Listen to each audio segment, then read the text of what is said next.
When my husband, Jerry Patzer, passed away 3 years ago, in lieu of flowers, we hoped to build a church in his honor since he was a big supporter of the Maranatha's one-day church program.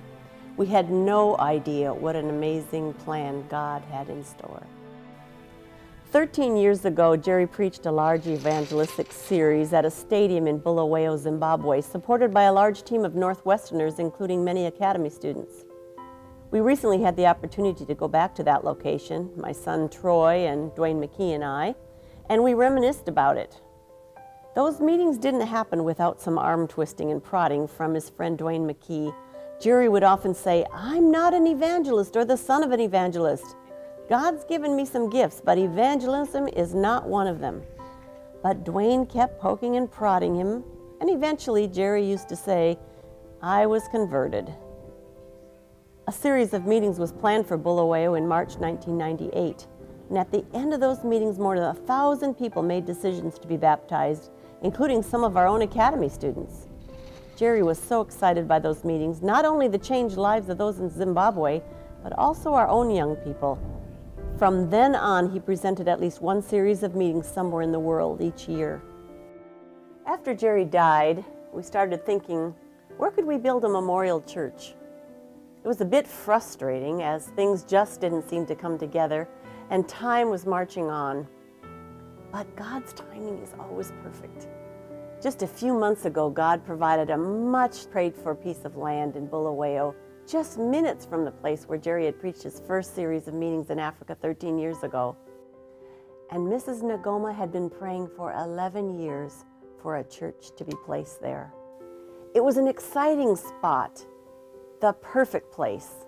Yet, as I heard about the African people's big dreams for this spot, my faith was small. Instead of a one-day church, they needed a one-day church times 5.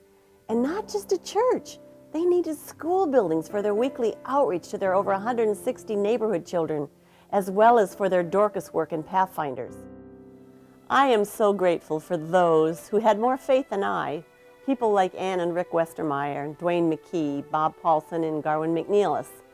Through their efforts, additional donations poured into Maranatha from many conferences, unions, Adventist Health, and many individuals. Their generosity helped make this small dream a big reality. In late September, I had the privilege of going back to Bulawayo to preach a series of meetings at the Barberfield site where the Memorial Church and School was being built. Along with our friends the Patchins, Westermeyers, and McCarthys from back home, as well as many volunteers, my son Troy and I helped put the finishing touches on the beautiful 500-member church and the school buildings. On Sabbath, October 22, we cut the ribbon and welcomed the church members into their new church home, a home that Jerry would be so proud of. A number of those members were actually there when Jerry preached that first evangelistic series 13 years ago. I've come to find peace in the words of Joseph in Genesis 50. He said to his brothers, "You meant evil against me, but God meant it for good." I say that Satan meant Jerry's death as evil, but God will use it for good. Down through the centuries, the devil's tried to destroy God's people, but as in days of old, the death of his faithful ones are the fuel of the gospel flames.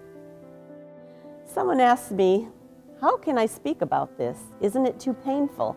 Oh, on the contrary. Every time I have the opportunity, I feel like I'm wounding the devil and his cause.